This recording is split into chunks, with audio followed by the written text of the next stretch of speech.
Halo semuanya. Oke, buat kalian yang lagi asik scroll dan nonton pembahasan ini di layar vertikal smartphone kalian, siap-siap ya. Kita bakal langsung bedah tuntas soal urat nadi kehidupan yang ada di sekitar kita. Selamat datang di eksplorasi kita tentang perairan darat, karakteristik, jenis, dan potensinya. Yuk langsung aja kita mulai. Nah, sambil kalian pegang HP itu, coba deh pikirin pertanyaan simple ini sebentar. Dari mana sih sebenarnya air minum kalian sehari-hari itu berasal? Kita kan seringnya mikir air itu ya tiba-tiba aja muncul dari keran atau dari botol kemasan gitu kan. Tapi kalau kita tarik mundur secara geografis, dari mana coba sumber aslinya? Jawabannya tuh benar-benar ada tepat di bawah kaki kita. Air permukaan, ini adalah air yang posisinya persis di atas permukaan tanah tempat kita tinggal. Jadi ini bukan air asin dari samudra luas sana ya, melainkan air tawar yang mengalir dan menggenang langsung di daratan tempat kita berpijak ini.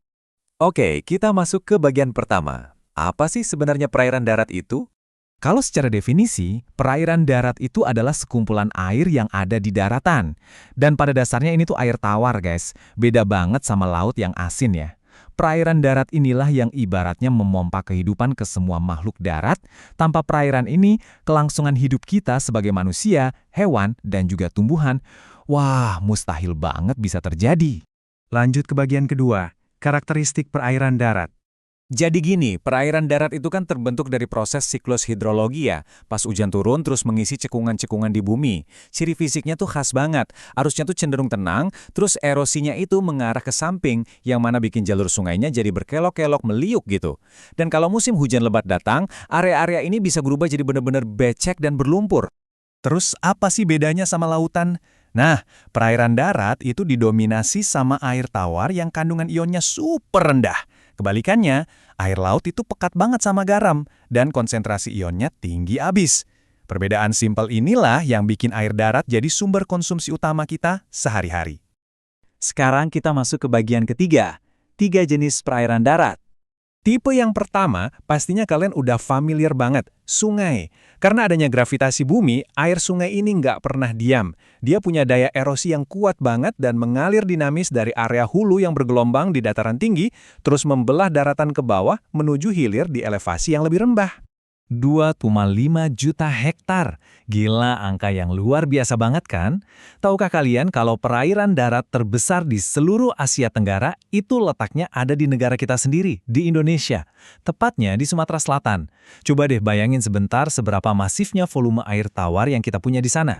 Tipe yang kedua itu danau. Beda sama sungai yang selalu berlari, danau ini ibarat cekungan baskom raksasa yang isinya genangan air. Saking luasnya, permukaannya kadang bisa sampai memicu gelombang loh. Kalau dari segi geografis, danau ini tercipta dari 5 proses yang keren banget, bisa dari aktivitas tektonik, vulkanik, kars, es atau glasial, dan pastinya ada juga danau buatan manusia. Tipe ketiga dan yang terakhir adalah rawa. Apa sih ciri utamanya? Rawa itu tanahnya berlumpur pekat banget dan kadar airnya super tinggi. Biasanya, kalian bakal nemuin ekosistem unik ini mengelilingi aliran sungai atau nyebar luas di hamparan area muara.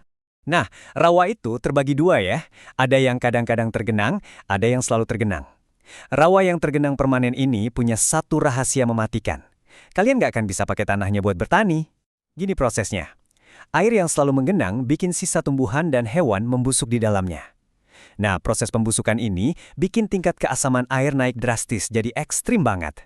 Hasilnya, tanaman pertanian apapun yang kalian coba tanam di situ dipastikan bakal langsung mati. Lanjut ke bagian keempat sekaligus yang paling penting, potensi besar perairan darat. Intinya, perairan darat itu benar-benar menopang seluruh peradaban kita. Mulai dari buat air minum harian, irigasi yang mastiin kita tetap punya pasokan makanan, sampai urusan nyuci di rumah.